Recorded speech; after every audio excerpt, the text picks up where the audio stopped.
Hi, this is Lakhi Singh, the property fixer, here to fix you and help you grow your property and your business affairs to the next level.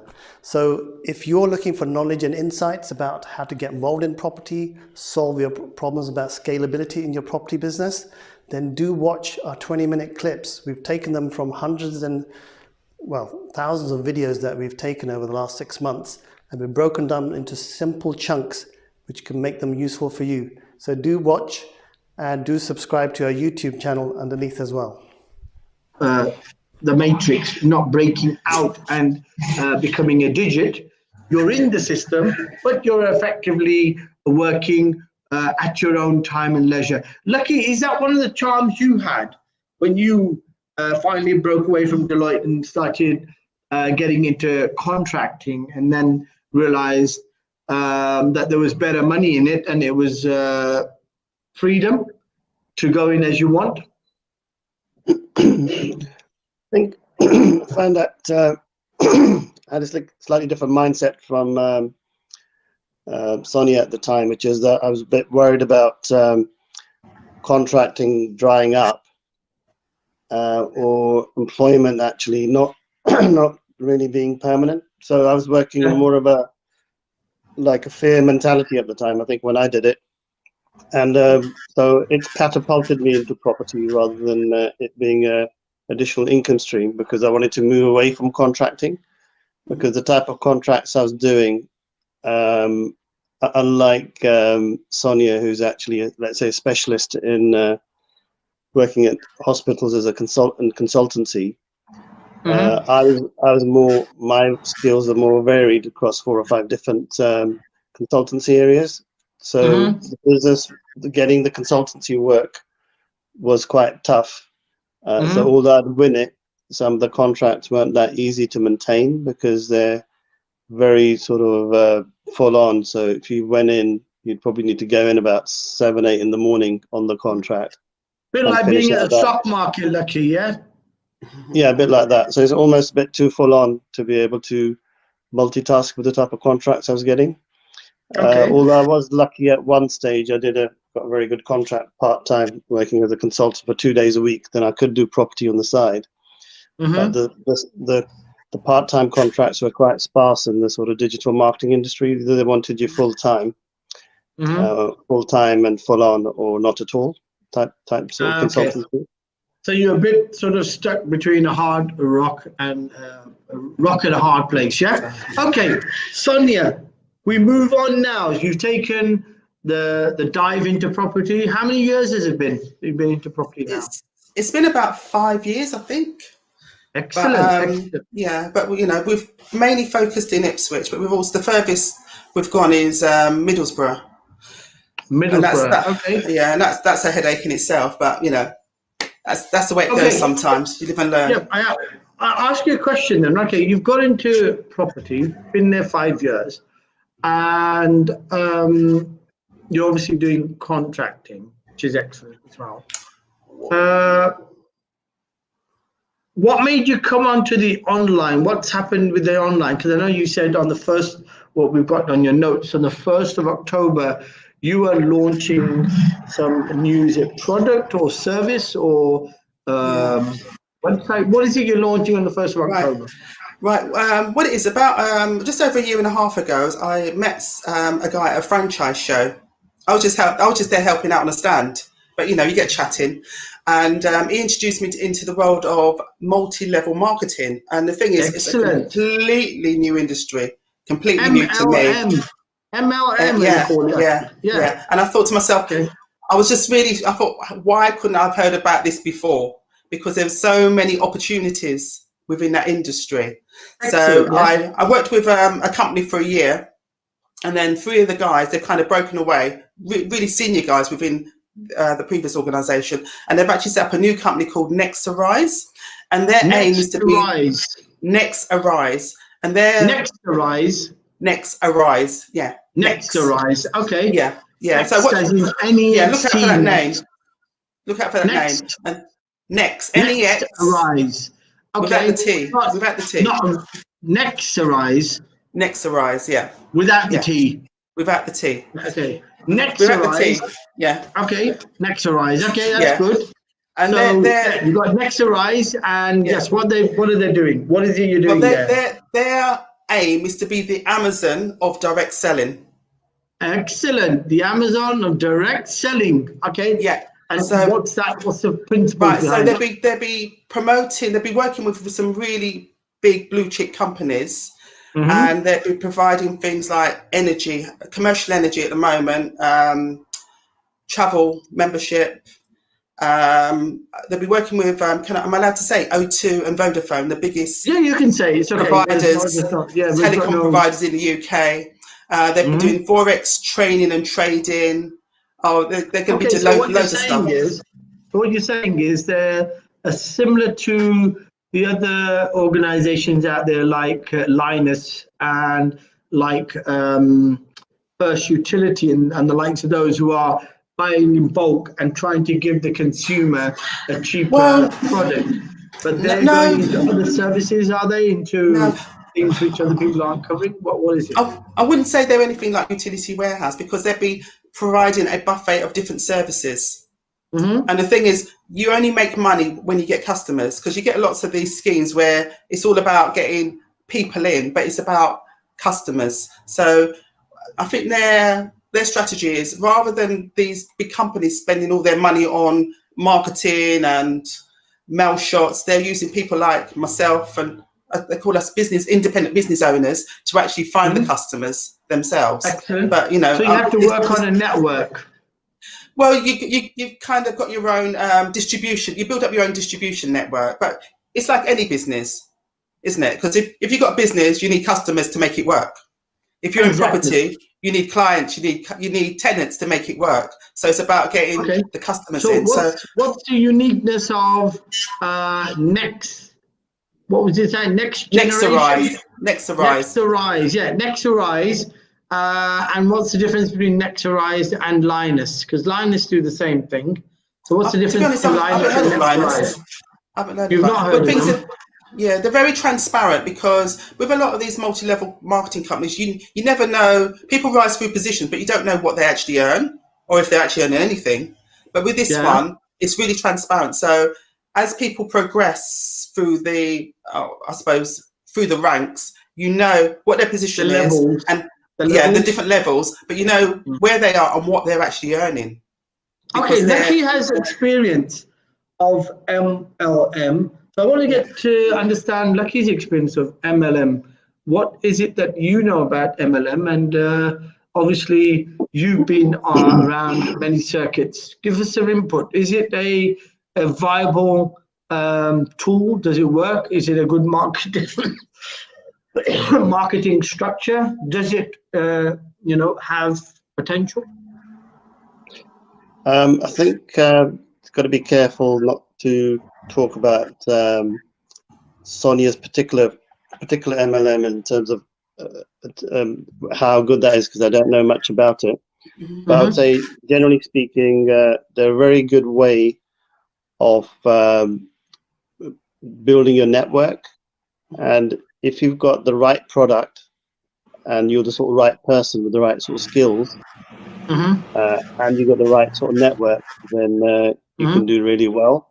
So I've pretty much, over the last, let's just say, 35 years, sort of used network marketing, MLM, as a tool for getting myself trained up in terms of homing in my skills. So I've pretty much worked out nearly all of them. Don't you have something similar to that going on then in Rescue My Properties, in one of your service lines?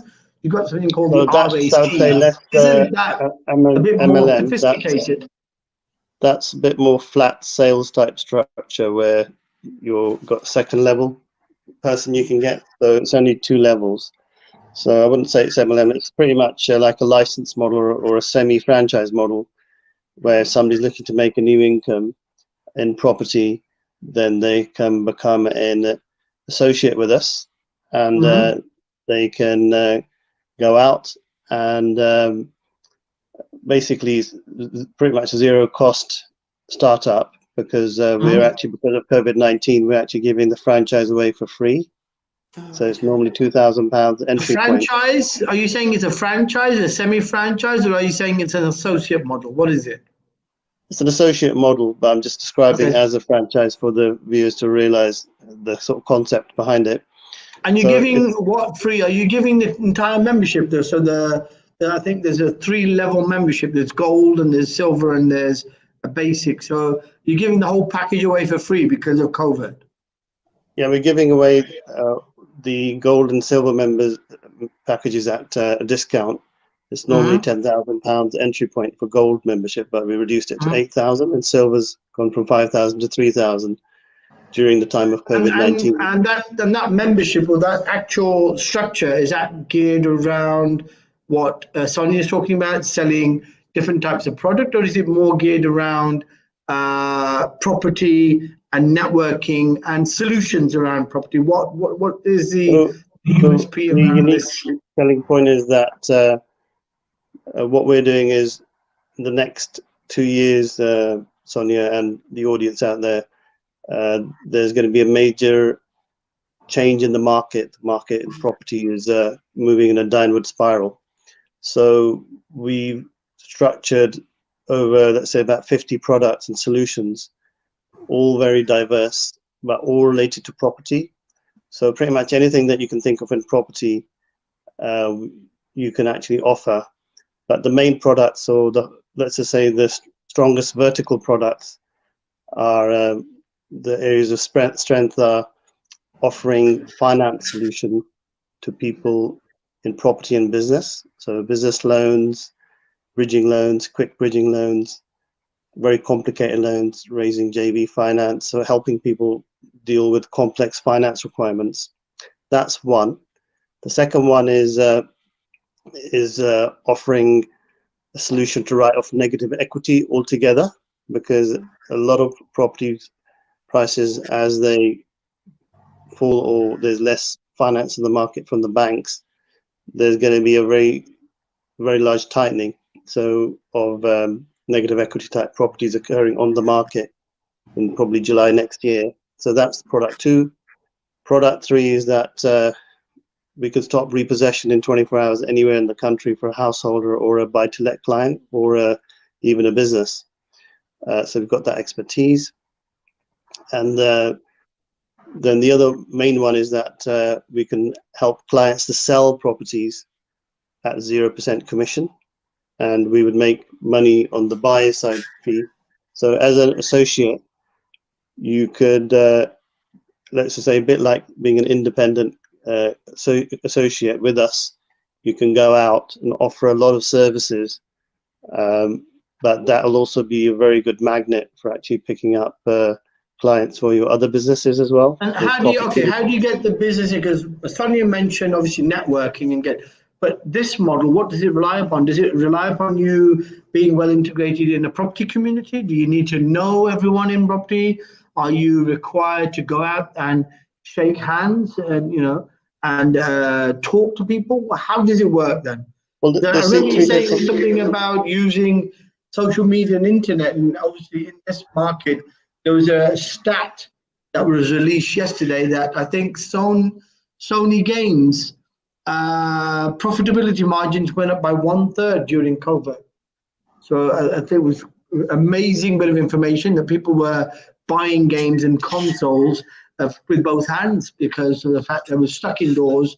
So the only thing they had to do is learn how to play games on their handsets and on consoles. So tell me, does it rely upon going out in the field, or do you do business some other way? How do you do this business? What is it? Okay, so there's 3 fundamental skills, or that people require. Number 1, they require good communication. It's going to be able to interact with people, engage with them, have some sort of empathy, because it is about helping people and making money.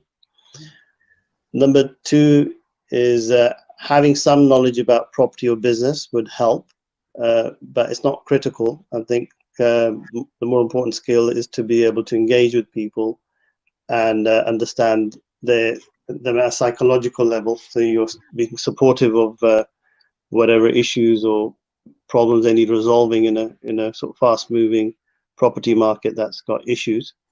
Mm-hmm. And the third and most important one, the point you're referring to, is actually having a network. So ideally having a network already, for example, if you've got a large following on social media, or you've got a large database from other work you're doing, in maybe like with what Sonia's doing with MLM, she's probably built up quite a large database of people she's talking to who could be potential clients for some of her services. So, but let's just say if you haven't got that, then we've got access to modules for get you trained up on social media. So social media and actually knowing how to use social media, let's say, can be very useful. But if you don't know how to, we can also help you to actually get trained up on using social media, because it is just basically going on the internet and actually engaging with people and building your network that way. Okay. I'm going to hold you there, Lakhi. We're going to come. There's a couple of other questions that come up from what you said, but I'm going to ask Sonia now. Sonia, you got this MLM business, so you've not had to put any money into it, or have you had to put money into it? Yeah, I've had to invest a very small amount, less than 200 quid, just for a license, because the company's going to be, when it launches on the 1st, it's going to be in all the Scandinavian countries. And then their plan is to expand into 45 countries in the next 5 years. And that includes India, Pakistan, and Bangladesh, which is a huge market. So really excited about that. Okay, tell me, what is the concept? Do you use social media to get your network going in this MLM, or are you going to have to go out, knock on doors, get people in the presentation? No knocking on doors. No, I suppose I've kind of initially started with the people that I know personally, and the thing is, the people that you know personally know other people, and it just extends and extends. What about the training on the products then? The training. You mentioned stock market products or forex training and trading. Forex training. So how are you pitching that? Because that's quite a sophisticated area. There's a lot many people understand it that quickly. So is it that you've got that type of a database of people who would have interest in foreign exchange, or are you throwing that in as one of the tools in your box to be sent? Yeah, it's just one of the products. But the company's got all the trainings there, because I've been in this industry, multi-level marketing. I've learned so much. It's about and there's also the psychological side of it as well. When you get to know your customers, get to know your team, and it's it's been a real eye opener for me. And I just wish that I'd actually knew about that industry a lot sooner. Okay, so now you've got this online business, hopefully to launch on the 1st of October. Tell me, how has the property business grown? And because we've got an underlying topic called commercial lending and the compliance and buy-to-let lending. Tell me, how did you go out getting the first property in Ipswich? Are you relying upon finance? Are you buying these properties cash? How are you doing it? And what have you done? And what have you learned in that? Yeah, well, so far, between me and my husband, we've got the properties between us. And a lot of it's been like through lending, and also using our own money for deposits and like family money as well. So for the initial first property, I